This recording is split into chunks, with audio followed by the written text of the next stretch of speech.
Assalamualaikum warahmatullahi wabarakatuh. Alhamdulillahirabbil alamin wa bihi nasta'in wa ala umuri dunya waddin. Wassalatu wassalamu ala asrofil anbiya'i wal mursalin sayyidina Muhammadin wa ala alihi washabihi ajmain. Rabbi shrahli sadri wa yassirli amri wahlul 'uqdatam min lisani yafqahu qawli. Amma ba'du. Puji syukur kepada Allah Subhanahu wa taala, karena rahmat hidayah inayahnya kita dapat menyelesaikan makalah yang berjudul Madhab Fikih. Sholawat dan salam juga selalu kami limpahkan kepada Nabi Agung Muhammad SAW, karena beliaulah kita dapat berdiri dan merasakan cahaya agama yang benar-benar diyakini Islam. Terima kasih kami sampaikan kepada Bapak Baidawi SHI MHI selaku dosen mata kuliah ilmu fikih yang telah membimbing dan memberikan materi demi kelancaran dan terselesainya makalah ini. Kami di sini selaku dari kelompok 7 akan mempresentasikan tentang madhab fikih. Baik, perkenalkan, nama saya Muhammad Afid Lianur. Di sini saya akan menjelaskan mengenai pengertian madhab fikih itu sendiri dan macam-macam madhab fikih. Yang pertama, pengertian madhab fikih. Madhab adalah penggolongan suatu hukum atau aturan setingkat di bawah firqah, yang dimana firqah merupakan istilah yang saling dipakai untuk mengganti kata denominasi pada Islam. Kata mazhab berasal dari bahasa Arab yang berarti jalan yang dilalui atau dilewati, sesuatu yang menjadi tujuan seseorang baik konkret maupun abstrak. Sesuatu yang dikatakan mazhab bagi seseorang jika cara atau jalan tersebut menjadi ciri khasnya. Menurut para ulama dan ahli agama Islam, yang dinamakan mazhab adalah metode atau yang dikenal dengan bahasa istilahnya manhaj, yang dibentuk setelah melalui pemikiran dan penelitian. Kemudian, orang yang menjalaninya menjadikannya sebagai pedoman yang jelas batasan-batasannya. Bagian-bagiannya dibangun di atas prinsip-prinsip dan kaidah-kaidah. Istilah mazhab bisa dimasukkan ke dalam ruang lingkup dan disiplin ilmu apapun, terkait segala sesuatu yang didapati adanya perbedaan. Setidaknya ada 3 ruang lingkup yang sering digunakan istilah mazhab di dalamnya, yaitu mazhab akidah atau teologi, mazhab politik, dan mazhab fikih atau mazhab yuridis, dan selanjutnya mazhab hukum. Yang kedua, macam-macam mazhab fikih. Yang pertama, mazhab Hanafi. Mazhab Hanafi didirikan oleh An-Nu'man bin Sabit atau Al-Imam Abu Hanifah pada tahun 80 Hijriah sampai 150 Hijriah. Beliau berasal dari Kufah dan hidup di masa Daulah Bani Umayyah dan Daulah Bani Abbasiyah. Imam Abu Hanifah adalah ulama yang terkenal lebih mengedepankan logika sebagai dalil. Adapun yang menjadi dasar Imam Abu Hanifah adalah beberapa dasar hukum Islam yang meliputi Al-Quran, Sunnah, Ijma', Qiyas, dan Ihtisan. Imam Abu Hanifah menyusun sebuah kitab atau buku yang berjudul Kitabul Fiqhul Akbar. Yang kedua, mazhab Maliki. Mazhab Maliki didirikan oleh Imam Malik bin Anas bin Abi Amir Al-Asbahi atau Imam Malik pada tahun 93 Hijriah sampai 179 Hijriah. Beliau merupakan imam penduduk Madinah dan hidup di masa Daulah Bani Umayyah dan Daulah Bani Abbasiyah.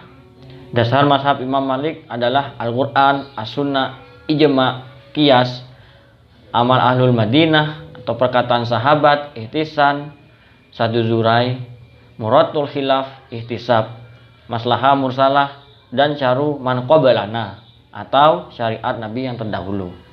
Imam Malik adalah seorang ahli hadis dan fikih. Kitabnya yang terkenal adalah Al-Muwatta yang memuat tentang hadis dan fikih. Lalu yang ketiga adalah mazhab Syafi'i. Mazhab Syafi'i didirikan oleh Muhammad bin Idris Asy-Syafi'i atau Al-Imam Asy-Syafi'i pada tahun 150 Hijriah sampai 204 Hijriah. Beliau berasal dari Gaza, Palestina. Imam Syafi'i dikenal sebagai orang mujtahid mutlak, imam fikih, hadis, dan usul. Dasar mazhab Imam Syafi'i adalah sumber syariat Islam yaitu Al-Quran, Sunnah, Ijma, dan Qiyas atau perkataan sahabat yang dipandang sebagai ijtihad yang bisa saja salah. Ihtisan adalah ihtisan karena dianggap menciptakan syariat maslahah mursalah perbuatan penduduk Madinah. Kitab yang pernah disusun oleh Imam Syafi'i adalah Kitab Al-Hujjah yang merupakan mazhab lama dan Kitab Al-Um yang merupakan mazhab yang baru. Kemudian nomor 4 adalah mazhab Hambali. Mazhab Hambali ini didirikan oleh Ahmad bin Hambal Asy-Syaibani atau Al-Imam Ahmad pada tahun 164 Hijriah sampai 241 Hijriah. Beliau lahir dan menghabiskan hidupnya di Baghdad, Irak. Hingga kini Imam Ahmad dikenal sebagai seorang ahli hadis dan fikih. Dasar mazhab Imam Ahmad adalah Al-Quran, As-Sunnah, fatwa sahabat, ijma, qiyas, ihtisab, maslahah mursalah, dan sadudurai. Beliau menyusun kitab hadis Al-Mustad yang berisi kurang lebih 40.000 hadis. Karena keahlian dalam hadis, beliau menaikkan derajat hadis mursal dan hadis dhaif menjadi hadis hasan. Dua aliran mazhab Syafi'i yakni Qadim dan Jadid memiliki kontribusi pula pada penyebaran mazhab Syafi'i. Sebagai aliran yang pertama, Qadim sebagai pemulaan tumbuh di Irak, sementara Jadid tumbuh di Mesir. Namun, kemudian aliran Jadid yang lebih masyhur ikut mempengaruhi kawasan Irak, sehingga perlahan aliran Nadim mulai tersisihkan. Assalamualaikum warahmatullahi wabarakatuh. Perkenalkan, nama saya Maria Moyasora dari kelompok 7. Di sini saya akan melanjutkan presentasi hasil kerja kelompok kami mengenai tentang mazhab-mazhab yang masih eksis pada saat ini. Ada empat macam mazhab yang masih populer dan masih utuh sampai sekarang, yaitu yang pertama mazhab Hanafi. Pemikiran fikih dari mazhab ini diawali oleh Imam Abu Hanifah. Ia dikenal sebagai Imam Ahlu Ra'yi serta faqih dari Irak yang banyak dikunjungi oleh berbagai ulama di zamannya. Mazhab Hanafi dikenal banyak menggunakan ra'yu, qiyas, dan istihsan. Di kalangan mazhab Hanafi adalah Al-Quran, Sunnah Nabi SAW, fatwa sahabat, qiyas, istihsan, ijma, dan sumber asli utama yang digunakan adalah Al-Quran dan Sunnah Nabi SAW. Sedangkan yang lainnya merupakan dalil dan metode dalam mengistinbatkan hukum Islam dari kedua sumber tersebut. Sebagai pendapat Abu Hanifah telah dibukukan oleh muridnya, antara lain Muhammad bin Hasan Asy-Syaibani dengan judul Zahir Ar-Riwayah dan An-Nawadir. Buku Zahir Ar-Riwayah ini terdiri atas 6 bagian, yaitu yang pertama diberi nama Al-Mabsut, kemudian bagian yang kedua Al-Jami Al-Kabir, bagian ketiga Al-Jami As-Sagir, dan bagian keempat Asyar Al-Kabir, bagian kelima Asyar As-Sagir, dan bagian keenam Az-Ziyadah. Di samping itu, mazhab Hanafi juga dilestarikan oleh murid Imam Abu Hanifah lainnya, yaitu Imam Abu Yusuf yang dikenal juga sebagai peletak dasar usul fikih mazhab Hanafi. Ia antara lain menuliskannya dalam kitabnya Al-Haraj, Itilaf, Abu Hanifah wa Ibnu Abi Laila, dan kitab-kitab lainnya yang tidak dijumpai lagi saat ini. Kemudian, mazhab yang kedua yaitu mazhab Maliki. Pemikiran fikih mazhab ini diawali oleh Imam Malik. Ia dikenal luas oleh ulama sejamannya sebagai orang ahli hadis dan fikih terkemuka serta tokoh ahlul hadis. Prinsip dasar mazhab Maliki ditulis oleh para murid Imam Malik berdasarkan berbagai isyarat yang mereka temukan dalam Al-Muwatta. Dasar mazhab Maliki adalah Al-Quran, Sunnah Nabi SAW, ijma, tradisi penduduk Madinah, qiyas, fatwa sahabat, al-maslahah, al-mursalah, istihsan, istishab, sad az-zari'ah, dan syar'u man qablana. Pernyataan ini dapat dijumpai dalam kitab Al-Furuq yang disusun oleh Imam Al-Qarafi. Imam Asy-Syatibi menyederhanakan dasar fikih mazhab Maliki tersebut dalam 4 hal, yaitu Al-Quran, Sunnah Nabi Shallallahu Alaihi Wasallam, ijma' dan rasio. Para murid Imam Malik yang besar andilnya dalam menyebarluaskan mazhab Maliki. Kemudian yang ketiga ada mazhab Syafi'i. Pemikiran fikih mazhab ini diawali oleh Imam Asy-Syafi'i. Keunggulan Imam Asy-Syafi'i sebagai ulama fikih, ushul fikih dan hadis di zamannya. Diakui sendiri oleh ulama sejamannya. Prinsip dasar mazhab Syafi'i dapat dilihat dalam kitab ushul fikih Ar-Risalah. Dalam buku ini, Asy-Syafi'i menjelaskan kerangka dan prinsip mazhabnya serta beberapa contoh merumuskan hukum far'iyah yang bersifat cabang. Dalam menetapkan hukum Islam, Imam Asy-Syafi'i pertama sekali mencari alasannya dari Al-Quran. Jika tidak ditemukan, maka ia merujuk kepada sunnah Rasulullah Shallallahu Alaihi Wasallam. Apabila dalam kedua sumber hukum Islam itu tidak ditemukan, maka ia melakukan penelitian terhadap ijma' sahabat. Penyebarluasan pemikiran mazhab Syafi'i berbeda dengan mazhab Hanafi. Diawali melalui kitab usul fikihnya Ar-Risalah dan kitab fikihnya pokok pikiran dan prinsip dasar mazhab Syafi'i ini kemudian disebarluaskan dan dikembangkan oleh para muridnya. 3 orang murid Imam Asy-Syafi'i yang terkemuka sebagai penyebar luas dan pengembang mazhab Syafi'i adalah Yusuf bin Yahya al-Buwaiti. Kemudian beliau merupakan ulama besar Mesir. Kemudian ada Abi Ibrahim Ismail bin Yahya al-Muzaini yang diakui oleh Imam Asy-Syafi'i sebagai pendukung kuat mazhabnya. Dan yang terakhir ada Arabi bin Sulaiman al-Marawi yang besar jasanya dalam penyebarluasan kedua kitab Imam Asy-Syafi'i tersebut. Kemudian yang terakhir ada mazhab Hambali. Pemikiran mazhab Hambali diawali oleh Imam Ahmad bin Hanbal. Ia terkenal sebagai ulama fikih dan hadis terkemuka di zamannya dan pernah belajar fikih Ahlur Ra'yi kepada Imam Abu Yusuf dan Imam Asy-Syafi'i. Menurut Ibnu Qayyim al-Jauziyah, prinsip dasar mazhab Hambali adalah sebagai berikut. Yang pertama, an-nunus, yaitu Al-Quran, Sunnah Nabi Shallallahu Alaihi Wasallam dan ijma' fatwa sahabat. Jika terdapat perbedaan pendapat para sahabat dalam menentukan hukum yang dibahas, maka akan dipilih pendapat yang lebih dekat dengan Al-Quran dan Sunnah Nabi Shallallahu Alaihi Wasallam. Hadis mursal atau hadis dhaif yang didukung oleh qiyas dan tidak bertentangan dengan ijma'. Apabila dalam keempat dalil di atas tidak dijumpai, akan digunakan qiyas. Penggunaan qiyas bagi Imam Ahmad bin Hanbal hanya dalam keadaan yang amat terpaksa. Prinsip dasar mazhab Hambali ini dapat dilihat dalam kitab Hadis Musnad Ahmad Ibnu Hanbal. Kemudian dalam perkembangan mazhab Hambali pada generasi berikutnya, mazhab ini juga menerima istihsan, sat, az-zari'ah, urf, istishab, dan al-maslahah al-mursalah sebagai dalil dalam menetapkan hukum Islam. Para pengembang mazhab Hambali generasi awal di antaranya adalah Al-Asram Abu Bakar Ahmad bin Muhammad bin Hani Al-Khurasani Al-Baghdadi, kemudian Ahmad bin Muhammad bin Al-Hajjaj Al-Masruzi, kemudian ada Abu Ishaq Ibrahim Al-Harbi dan Abu Al-Qasim Umar bin Abi Ali Al-Husain Al-Khiraki Al-Baghdadi. Tokoh lain yang berperan dalam menyebarluaskan dan mengembangkan mazhab Hambali adalah Ibnu Taimiyah dan Ibnu Qayyim Al-Jauziyah. Alhamdulillah, di sini saya akan meneruskan penjelasan berikutnya, yakni tentang mazhab-mazhab yang terlupakan.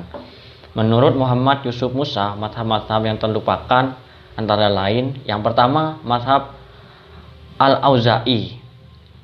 Tokoh pemiliknya adalah Abdurrahman Al-Auza'i pada tahun 88 Hijriah sampai 157 Hijriah.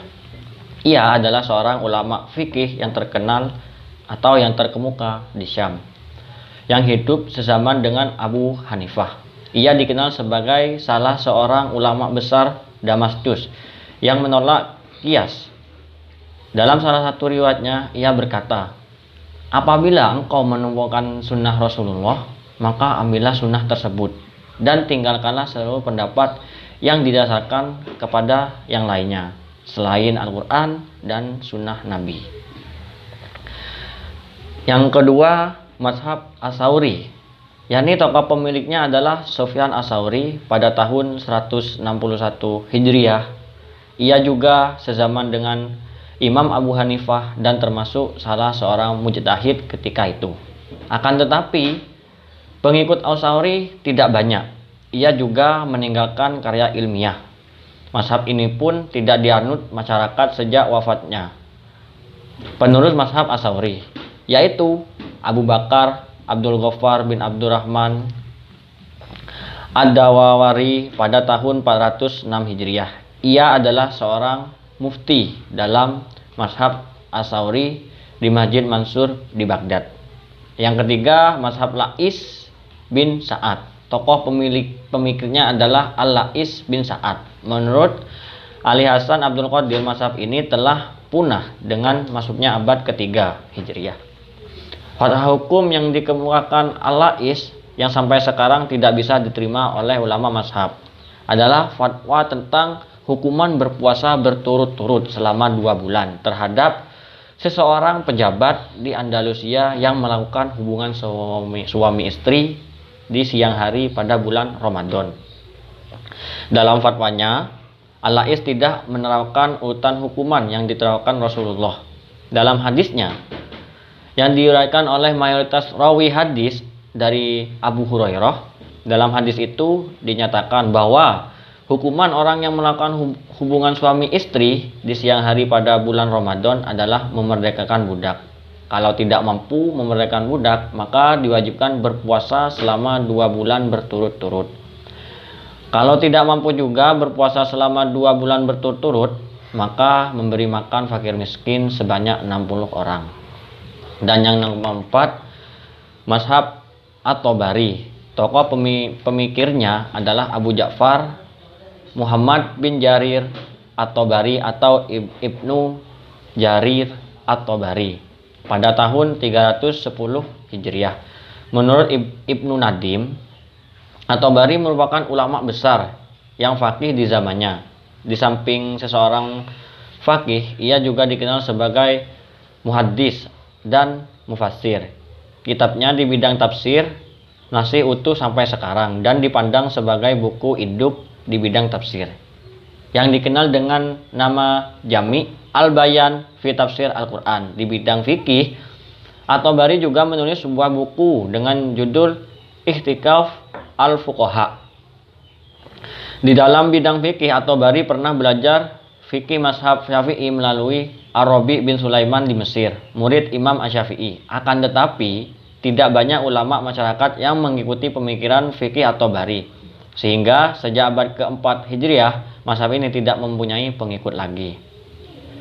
Yang nomor 5, mazhab Az-Zahiri. Tokoh pemikirnya adalah Daud Az-Zahiri yang dijuluki Abu Sulaiman. Pemikirannya mazhab ini dapat ditemui sampai sekarang melalui karya ilmiah Ibnu Hazm, yaitu kitab Al-Ahkam fi Usul Ahkam di bidang usul fikih dan Muhalla di bidang fikih. Sesuai dengan namanya, prinsip dasar mazhab ini adalah memahami nas, yakni nas di sini Al-Quran dan Sunnah Nabi Muhammad SAW secara literal, selama tidak ada dalil lain yang menunjukkan bahwa pengertian yang dimaksud dari suatu nas bukan makna literalnya. Apabila suatu masalah tidak dijumpai hukumnya dalam nas, maka mereka berpedoman pada ijma'. Ijma' yang mereka terima adalah ijma' seluruh ulama mujtahid pada suatu masa tertentu, sesuai dengan pengertian ijma' yang dikemukakan ulama usul fikih. Menurut Muhammad Yusuf Musa, pendapat Az-Zahiri merupakan bahasa halus dalam menolak kehujahan ijma', karena ijma' seperti ini tidak mungkin terjadi seperti yang dikemukakan Imam Syafi'i. Kemudian mereka juga menolak qiyas, ihtisan, al-maslahah, al-mursalah, dan metode istinbat lainnya yang didasarkan pada ra'yu atau rasio semata. Sekalipun para tokoh mazhab Az-Zahiri banyak menulis buku di bidang fikih, mazhab ini tidak utuh karena pengikut fanatik tidak banyak. Akan tetapi, dalam literatur fikih, Pendapat mazhab ini sering dinukilkan ulama fikih sebagai perbandingan antar mazhab. Mazhab ini pernah dianut oleh sebagian masyarakat Andalusia di Spanyol. Mungkin hanya itu yang bisa kami sampaikan. Kami berharap presentasi yang kami berikan dapat bermanfaat bagi kita semua. Jika kami ada kekurangan dan kesalahan kata, kami memohon maaf yang sebesar-besarnya. Sekian dari kami. Terima kasih. Akhirul kalam. Wallahul muwaffiq ila aqwamit thoriq. Wassalamualaikum warahmatullahi wabarakatuh.